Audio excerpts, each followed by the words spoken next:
start it off. All right. Give me a second. All right. Okay, I think I'm recording. Yeah. There we go. Okay. Perfect. So, this is the WX podcast, I guess. Episode number 6 or 7. 7. Don't know which one's coming out first. Katie Nicolau's, the one with Katie Nicolau got corrupted, so hopefully we can get that up. But if we don't, this is episode number 6. But if we do, episode number 7. And this is meteorologist Dan Thomas here with us today.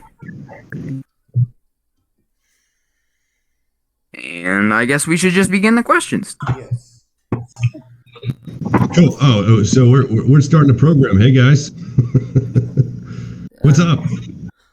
Not much. How about you? Not much.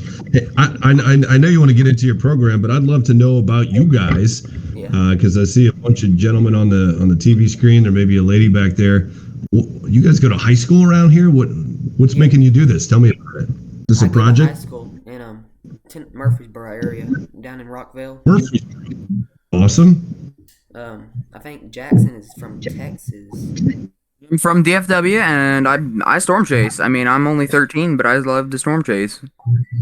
Really? Who drives you around? My father. I mean, the schedule's a little difficult sometimes, but most of the time we're able to do it, at least during the summer.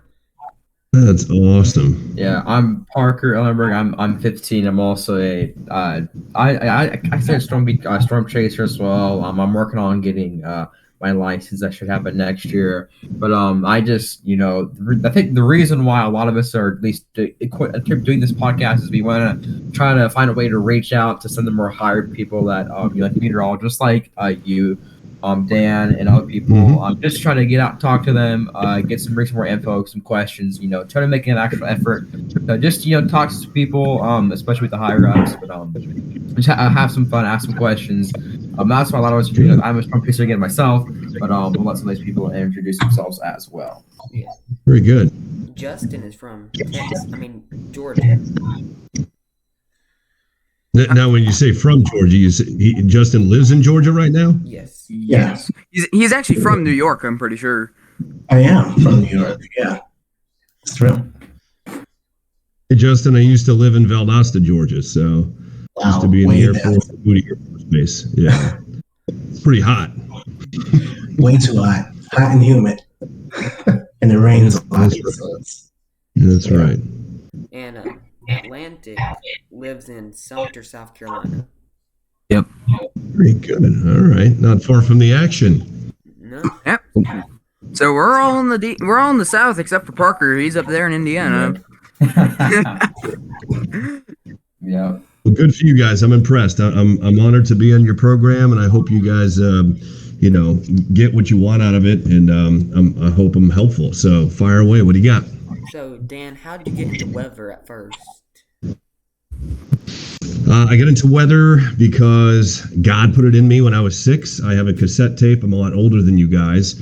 I have a cassette tape at home, so I used to record myself when I'd wake up in the morning before anybody else in the house and just practice, speaking and doing fake, newscasts. And I said, hey, it's rainy, it's snowy, it's windy. That's all the news. This is Danny Thomas. And so I'm born and raised north of Boston, Massachusetts. I saw a whole bunch of snowstorms up there all the time getting out of school in the winter, and it was just a blast. No responsibilities other than homework as a kid, so it's just fun. I went through Hurricane Gloria. I think that was in 19 probably like, I don't 85. know, 85? Thank you. And so I filmed that on my back porch for like 4 hours. So I've always been a weather nut, but it's just God put it in me. And so I knew when I was going through high school, I wanted to focus as much on meteorology as I could. Of course, you can't do a lot of that in high school, or at least you couldn't back in the day. So I gave speeches when I could and took speech classes, went to Penn State, got a bachelor's and master's in meteorology. And then while there, I was in the ROTC program with the Air Force, Awesome. because the Air Force and the Navy, need a ton of meteorologists because they have a big aviation program. And then the Army needs meteorologists because they need to know what's going on in the front lines. All the services need weather. And so I did that for 4.5 years. I was in the Middle East for a while, just forecasting the weather when You probably have read about Saddam Hussein years ago. Used to be in charge over there, and they weren't allowed to fly over parts of southern Iraq, but they would do it anyway. So we would have fake bombing missions up there. We'd have fully loaded jets that go up there and just make sure that things were staying civil. And so we forecasted those missions, briefed them up there, and then in 2000 I got out of the Air Force and I started my full-time TV career, and I've been doing that for 21 years. So. Wow, that is an awesome story. It sounds like a pretty, honestly, kind of fun third life. That's been kind of something I've kind of seen or wanted to do, because we did have our the GRC teacher come to our school. And I asked him, like, what kind of like things that what they do in meteorology, because that's something that I was interested in. And they listed based a lot of what you just said, and that is honestly very cool. Getting to talk to someone that did something like that is pretty really honoring. So. Listen. College is expensive, and why not let the federal government, the military, pay for most of it, if not all of it? Exactly. And they'll pay for your master's degrees too. And I'm telling you, like when I went to college, when my parents went to college, almost no one went to college. A few people did. And then when I went to college, everybody went to college, and so you had to get a master's degree to set yourself apart. So find a way. It seems like you guys are all big time college bound. But even if you're not, if you don't want to go, I mean, you'll find some other career. But if you are, make it happen, get an advanced degree. And if you can't pay for it, the military will do it. You guys are all sharp enough. You'll get scholarships. And it's not that big of a commitment if you don't want to make a life of it. Yeah.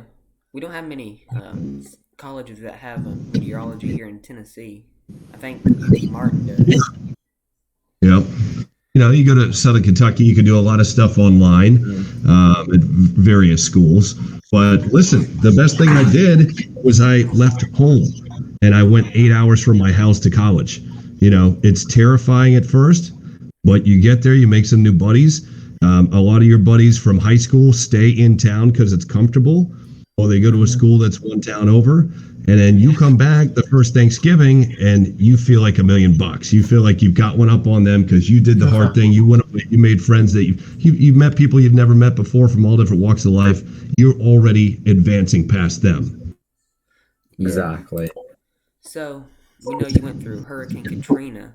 What were the days leading up to Katrina like?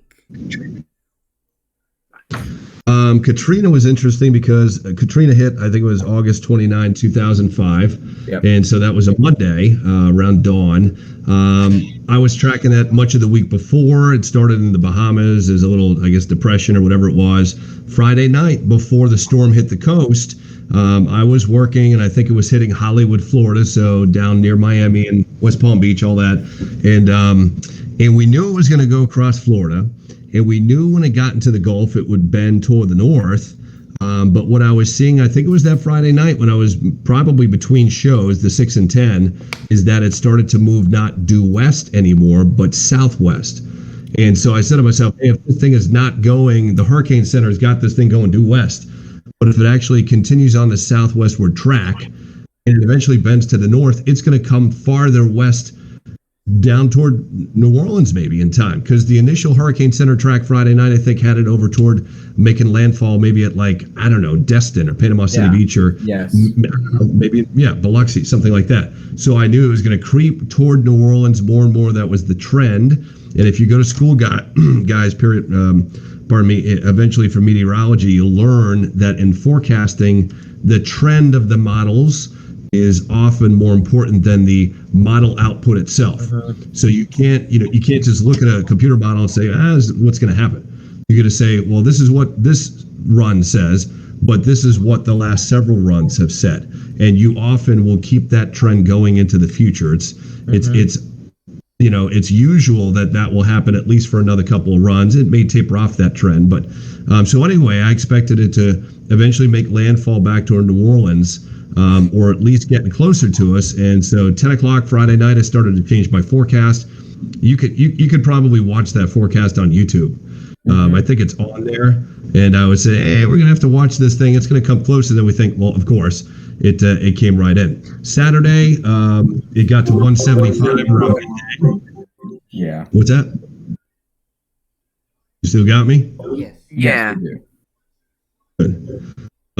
Saturday, so 2 days before landfall, it got to 175 for the max winds. My news director walked into the studio and said, "Listen, email or call your friends and family and say this is probably the last time, or almost the last time, they're going to hear from you in a really long time, because we're about to get blasted by this thing." And then he handpicked about 6 or 8 of us and said, "You 6 or 8 people are going to stay behind in this TV station. The rest of the people leave now." And so those other people went up to Jackson, Mississippi, our sister station. And so I was one of the few people who got to stay behind and go through the storm. And I was psyched. I didn't have a family, at the time down there. I wasn't raising kids. I didn't own property. I rented an apartment, so I didn't care. I didn't have a pet other than some fish, so I wasn't worried about them. So it was awesome for me. It was cool. I just felt bad for the people who were going to be impacted. And then so I was given the option by my news director, hey, go stay in the hotel across the street, which was built like 70 years ago, which I thought was a piece of junk, or go to the Superdome. And the Superdome is, you probably heard that story where Hurricane Katrina peeled the roof off and it was just a disaster in there. And the poor people who were drug addicts who were actually in there and weren't getting their fix of drugs, some of those people jumped off the balconies in there, and that was the end of them. And so I decided to go to the Hilton Hotel and stay there with some friends. And we checked in at 10 o'clock at night. That Saturday, or I guess it was Sunday night, we checked in 10 o'clock at night, and I went to the 11th floor. That was my room, and you could hear the hotel creaking already. I was on the phone with my sister. I said, hold on a second, and I listened. You could hear the hotel creaking. And at 4 o'clock in the morning, 2 hours before landfall, mind you, I'm in New Orleans, the beds started shaking. We all woke up, the beds were vibrating because the whole hotel was vibrating. And so we said, well, let's get our stuff and get out of there. And go downstairs. So I can give you more Katrina stories, but that's about a 10-minute answer to one question. Oh man, that's So yeah, it was nuts. When Katrina made landfall, did it feel calmer, or was it like still chaos? Yeah, I mean, when Katrina made landfall, I'd been through hurricanes before. And so, like, for example, the National Guard told us to go into the conference room, but I said, hey, I'm with WDSU Channel 6. I've got to do a story. I've got to stay by these big picture windows and watch the storm. And I saw a big metal drum trash can fly through the air, and I saw debris fly through the air. So it was interesting, but I thought to myself, that wasn't that big of a deal. We probably only gusted to like 110 in downtown New Orleans when I saw, maybe 120. So it didn't seem too bad. The thing is, my TV station is essentially in downtown New Orleans, or my TV station then in the Central Business District. And that was probably, if I remember right, 5 miles from the levees. And you guys have probably learned about Katrina. New Orleans is below sea level. And so when those levels up by the Industrial Canal and I think another canal gave way, they were breached, it took a full day for the water to reach my location. And so we thought we dodged a bullet. Comm is out. We're not watching TV. One person had a radio in the hotel I was in. We're all hovered around them trying to get reports. But it was the next day. I was at my TV station, and my general manager got wind, and he came running across. He's like, everybody just grab all the supplies you can, get in cars, we're out. And it was one way out of the city. We got out before the floodwater hit that general area, and I didn't go back for 2 months. Wow. Yikes! That is crazy. Just imagine someone bursting into the room and saying, "You need to go like now." That's God. Yep. Now you fled to Orlando, right? Yeah, I went first to Jackson, Mississippi. I was there for maybe an hour, and then we drove right then after that to Orlando, and I was down at the NBC affiliate in Orlando, WESH TV, which was in my company at the time, and so I broadcast via satellite there for two months. I did weather and I did some news anchoring, just because we're sort of bare bones down there, and then two months later, they got most of the water out, and it was, I guess, a habitable place to go back and try to get back in apartments and get back to life. So, but I knew when I came back, I didn't want to stay in New Orleans any longer. And so within the year, I moved So I targeted Atlanta, Orlando, and Nashville for jobs to keep myself close to my girlfriend at the time, who was in Panama City Beach as an anchor, and so I got Nashville. So, Man, when you came to Nashville, about 2 years later, a tornado hit Murfreesboro, Tennessee. Do you remember that day at all? Really? Well, I remember around then because I was back in New Orleans getting married. So I think it happened on my rehearsal day, and I missed the whole thing. Yeah, so I felt bad, but then again, I was on vacation doing something pretty incredible. So, but I know what happened. I know there was loss of life. I know it was a nasty, nasty tornado, and probably the second most populous part of Middle Tennessee. After Nashville. I don't know if Clarksville beats them, but I think Murfreesboro's got Clarksville for the biggest population outside of Davidson County. So it's big time. Yeah. So that was the first tornado I ever saw, right there. Okay. What were you at that time? Probably no more than 4. I was probably 2. 2. Yeah. Unbelievable. So it's life-changing when you go through something like that. Yeah. So, April 27, 2011, that day was a big day. Even though there's not many strong tornadoes in Middle Tennessee, a few tornadoes still. Yep. How was that day? Yeah, I remember that day well. My boss, I've been through a bunch of severe weather outbreaks, but I remember my boss coming to talk to Lisa Spencer's a woman I work with in the evening, and me. And I think I said to him something to the effect, parts of southeast Middle Tennessee may get rearranged later today. And so that's how volatile the air mass was. That's how strong the upper air pattern was in terms of wind flow. And we knew the main action would be farther south. And I don't know that we got a whole lot in Tennessee. I can't remember. Maybe it was East Tennessee. I don't know if that was the Ringgold, Georgia tornado day. There's a big one there, I think. Okay. Justin, right? He's nodding. But I really think there was something down in southeast Middle Tennessee too. Justin, what do you got? Excuse me. Not familiar with the Catoosa County tornado. That was Okay. I think that was the EF4 in northwestern Georgia. So. Yeah, I think that was Ringgold, if I'm not mistaken. Yeah. Yeah. Yeah. So obviously Alabama got the worst dense coverage of tornadoes, but it doesn't matter if you get an EF2 and on your postage stamp, it's the worst day of your life. So yeah. On your postage stamp of property. So but I remember that. I know most of it avoided Middle Tennessee. But yeah, we've had our share here for sure. Yeah. I think there was an EF2 in Bedford County, and then there were a few EF4s in East Tennessee. Okay. So, now I know you went through this because I was watching Channel 4 when this happened, the Nashville tornado. Yep. Did y'all expect anything like that to happen that day? Well, let me tell you this. It's the beginning of March. You're still in winter. I've been doing this for, I started learning the forecast in 1990, 31 years ago. And so you learn a lot of basic stuff, and you learn that, hey, if you're not getting a whole lot during the day and then the sun goes down and you're in the wintertime, you might not get a whole lot overnight too. You might, but you might not. And so we got some severe weather. I don't know if we got tornado warnings. I can't remember on the evening of this March 2nd. I think we might have. I think I had to do some cut-ins around 8 or 8:30 in the evening and get into some TV shows. So there might have been a couple of tornado warnings, but I can't recall. But I do remember. We lose somebody? Yes, Parker. Yeah, Parker. He was AFK for a bit. I don't know where he went. Probably had to do something. Okay.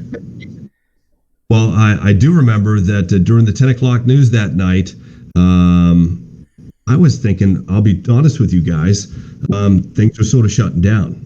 We're 3 hours or so past sunset, or it may have been 4 hours if we're on standard time. I can't remember.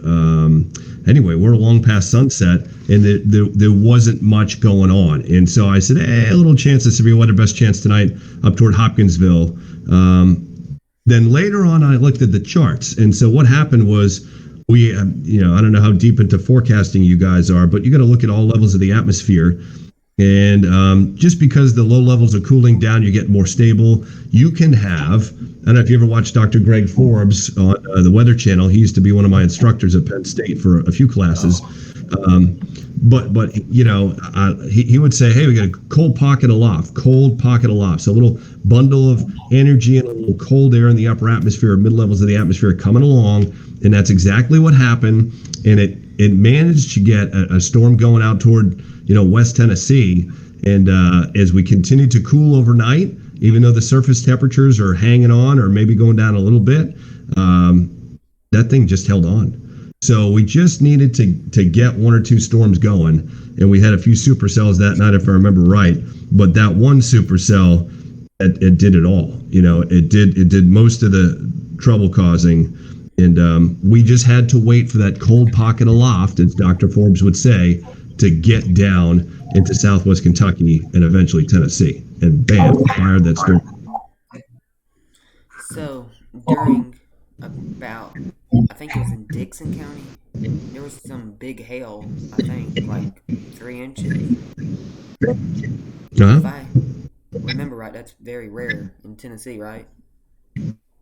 Correct. Yeah, I don't remember anything bigger than baseball. I'm sure there's been bigger than baseball, maybe 3 inch since I've been here.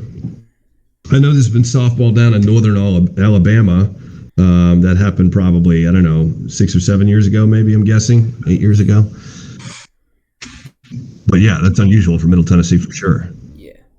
Now that storm, it was the same one that moved into Nashville. It was a severe thunderstorm warning at first, then it went quickly tornado warned. Correct. As it moved into Nashville, were you watching like the tower cam as it moved through? Yeah, so we have a new tower camera at News 4 if you watch us now, and it's on our transmitting tower. And that baby would have seen that tornado if it happened tonight. But it's a new tower camera, and it's just gone in the last few months. We had a roof camera before, and it was just so-so. But listen, when I'm in tornado coverage, I'm going with what I got. And so I've got someone driving the radar for me, and I'm directing them if they're not putting it where I want it. And then I've got hopefully 2 or 3 people in the back in the control room, and they're either getting me a phoner, they're putting up whatever source makes sense, or if I call for it, they're putting up a live camera, and then they have to move the live camera around. So I'm too busy on the wall there doing tornado coverage to control a camera myself. And so we didn't have that new tower camera, and our roof camera probably wasn't pointed in that direction. So I didn't see this thing coming along. I did see video after the fact where it was probably shot around Sylvan Park, which is on the west side of Davidson County, west side of Nashville, around Interstate 40 and Charlotte Pike, that showed the wedge developing, just east of John Tune Airport and moving toward downtown. And that's, as the crow flies, only about 4 miles from our TV station. So, but I did hear as this thing touched down at John Tune, the inflow just go nuts. And so it just sounded like a vacuum cleaner. And the way I hear it is because we have a 1,300-foot transmitting tower right outside my station, and these big steel guy wires that hold this thing in place. And when the wind blows, it sounds freaky. And so the inflow into that tornado was probably sustained at 30 to 40, as it was just a few miles away, getting all wrapped up heading downtown. Yeah, and if any of our viewers watch this video on YouTube, it's Dan on. You can see the video camera from downtown, where as the tornado moved through with all the power flashes. Oh yeah. No, absolutely. When the thing hit downtown Nashville, yeah, that's another thing. I think I showed the tornado on TV 10 minutes before I said there it is, because you're standing back probably 12 or 15 feet from the camera, and the camera is the size of maybe I don't know. I mean, the camera lens is behind a little reflection of a TV screen that's probably a 13-inch TV screen. So you got bright lights in your eyes, and you're trying to see the town names and see the radar, and so yeah, I've watched it after the fact and said it was there. I had it on my time lapse and didn't know it until 10 minutes later. And so what we've done, we've made a change at what we do here at News 4 since that storm. I read just about a month ago our post-storm event report, or my post-storm event report, and I said to make sure that we never show a tornado on TV again without even realizing it at night from these power flashes, we need to have a giant monitor that faces the weather center so whoever's actually running the radar can see not just a small screen, but a giant screen. And so we see this the first time, every single time moving forward. So it's important that, hey, you're a sports football player, baseball player, basketball player. You see the best quarterbacks in the country go to the sideline and they get out the iPad or whatever it is and they start watching video. So just in this job, it's the same. You got to watch yourself back and say, what can we tweak for the next time to make it 100%? We did a great job that night. We're going to do even better next time. Every single time. That's the attitude. Yeah. Hopefully there's no other Nashville tornado ever. True. And quick question. Well, it might not be a quick question, but it's a question. Is that the closest tornado that has happened to your TV station, or has there been one that is closer? It's definitely the closest that I'm aware of. It's the closest since I've been here. It's not my closest encounter. There was actually a tornado on my Air Force Base in Enid, Oklahoma years ago, but it's probably, talking about News 4, our closest approach to the TV station. It's possible. I think the one back in '98 might have touched down at Centennial Park, and so we'd have to do a little measurement there. I think Centennial Park is just a hair farther, but it might be one that's sort of a coin toss. Yeah, if you go back and watch that coverage, you can see, I think they were recording outside WSMV, the rotating wall cloud. Of '98? Yes. Okay, yeah, I'd have to do that. Yeah, I'm looking at it right now, and it looks like there was a tornado on Vance Air Force Base in '99. Yep, I was the weather operations flight commander then. Yep, it was an F-0. Yeah, F-0 back in the day. Yep. Yeah, what happened with that one is I actually was on the radar that night. We had a NEXRAD. We had our own NEXRAD at the base, and so I knew there was something going on out there. My weather observer, which is the meteorologist who goes in and out and reports on the conditions, said, "Hey, Captain, there's a tornado on the airfield." So I sounded the sirens for the Air Force Base. I called the wing commander. I said, "Sir, we got a tornado on the ground." He said, "Great." He got safe. And then I hung up the phone and I started to walk outdoors, and the observer comes back is like, "Captain, it's gone." So it was probably on the ground for 60 seconds, maybe 2 minutes. And so I never saw it, but it was there. So, Dan, how does a day start for you at the weather station? Yep. Typical day starts when I get here. I sanitize everything because we still do this. COVID's not over, even though no one's wearing a mask anymore. Very few people are. It's still some COVID around. So, and I don't want to get sick. I mean, I didn't get sick for the last year, knock on wood. It was great. So I don't want to get sick. So there's a lot of germs. So I wipe everything down. Then I spend 45 minutes making my forecast. We've got new meteorologists out there that just come out of school. There's so much technology out there. I do this stuff bare bones. I mean, you got to look at what's happening now. You got to look at the sky walking in the building. Got to look at what's happening now. So I look at observations, from various airports, radar, satellite. I print out some MOS data, model output statistics data from various models. And then I just look at the atmosphere graphically. So I look at it, the NAM, I look at the GFS, I look at the HRRR, I look at a couple of other high-res models that we have from our graphics company. I look at the European, of course. And then 45 minutes later, I make my decision on what's going to happen for the next 7 days.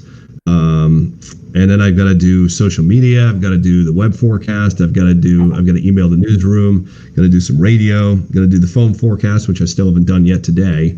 And then I make my graphics. And so once I do the science stuff, then it's sort of like art class. I get to do, hey, how artistic and creative can I be today? What story can I tell? I always want to tell the three basic, find out what the three number one things are that I want to convey in my weathercast and build my show around that. and then I slap on a little makeup and we do TV for a little while. All right. How do you Man. get your severe weather forecast out? Like, how's that planned? How do I get my severe weather forecast out? Yes. What do you mean specifically? Like this? Like, do you Give me look at another, the soundings and... Yeah, no. What I do for that is honestly, like if I can see a severe weather event coming a week out by just looking at charts, of course I'm looking at some of the. And when I say charts, I'm looking at the surface. I'm looking at 850, 500, 700, 300. I'm even looking at 300 millibars. But I'm going to look at some stability indices as well, and those are now depicted graphically very easily with something as simple as the Pivotal Weather website. We have access to the the most popular model suite out there that you can pick, Weather Bell. I don't know. It's fantastic. It's got so much going on. I've used it once one afternoon and I haven't gone back yet. So I've got my routine and it works great. But yep, I do occasionally look at soundings. Of course, I'm going to go to the Storm Prediction Center, website and look at their risk areas. But before that, before days, 1, 2, 3 come out, I'm already saying, hey, day 6, we got to watch this. We'll probably get a slight or a moderate, and it typically pans out.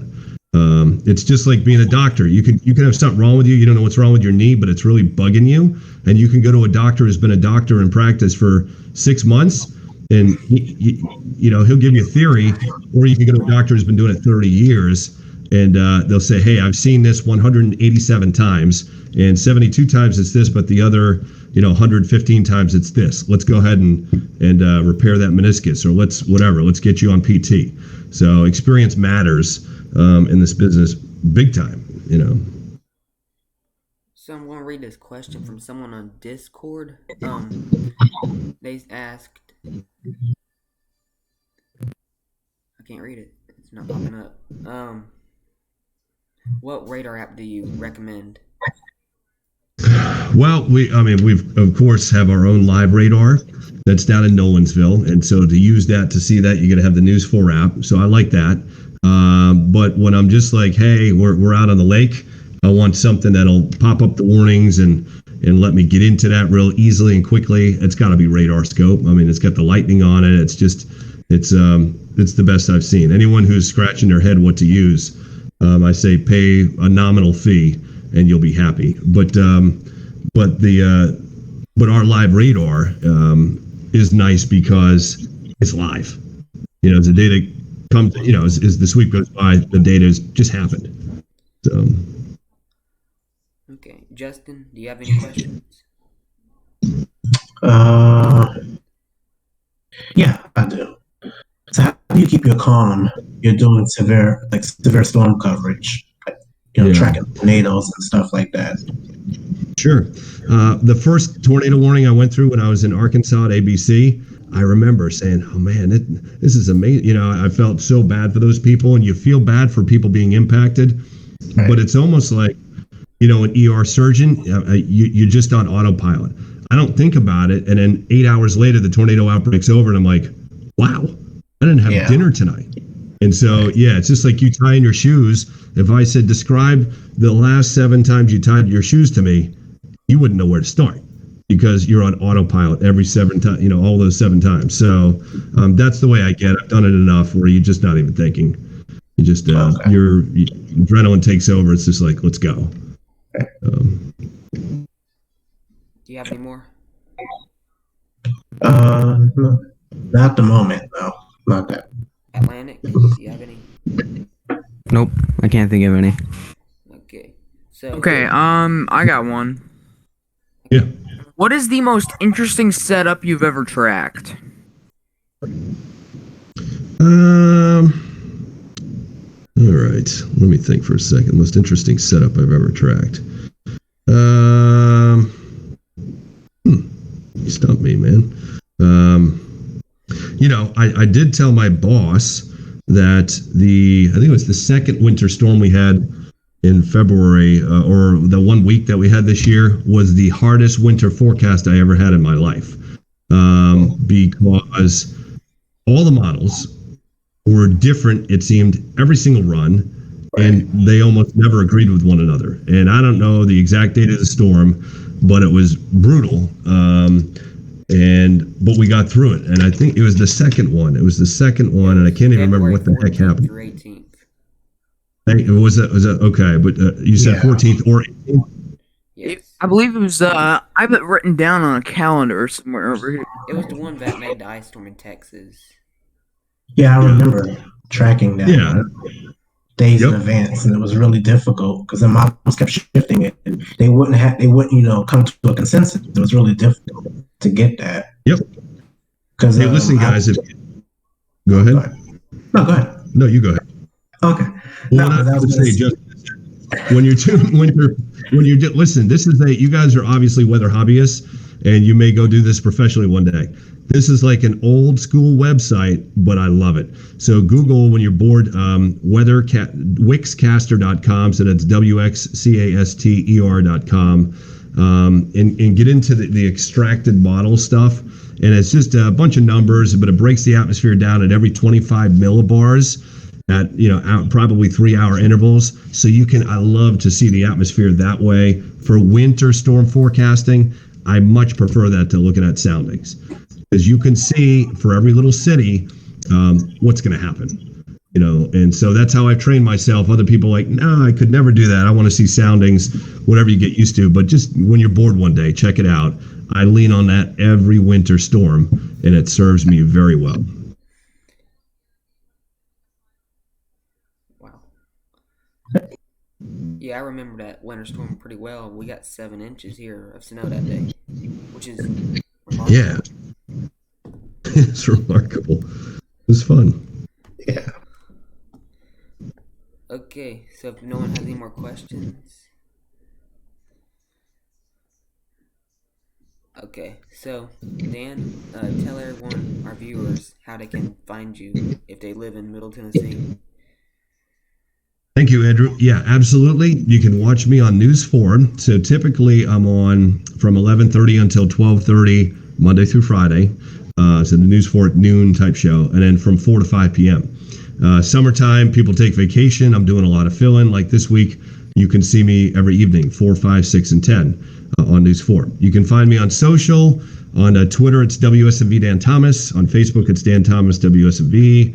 On Instagram, it's probably also Dan Thomas WSMV. And my email is dan.thomas@WSMV.com. So super easy to reach out to. And listen, I used to be in your shoes. I used to do what I wanted to do. I had an internship when I was younger, and it was just It was just okay. I will help anyone in your position that I can to get to where you want to be, because you need people to help you out. I mean, it's nice to have people who have done what you want to do and just guide you. So hit me on social, hit me on email, and I'll guide you. We'll just have a 30-minute phone conversation someday. I'll guide you any way I can to help you out. Okay, thank you, Dan Thomas, for joining us today. You're welcome, guys. Have a great night. Keep up the great work. You guys are going places. You got big careers, big futures ahead. I didn't do anything like this when I was 12 or 13 or 15 or 16 or 18. Nothing even close. So you guys are way ahead of the curve. So great job. Thank you. And All right. Keep up the good work. thank you, Dan. All right. Thanks for having me, guys. Have a great night. You too. You too.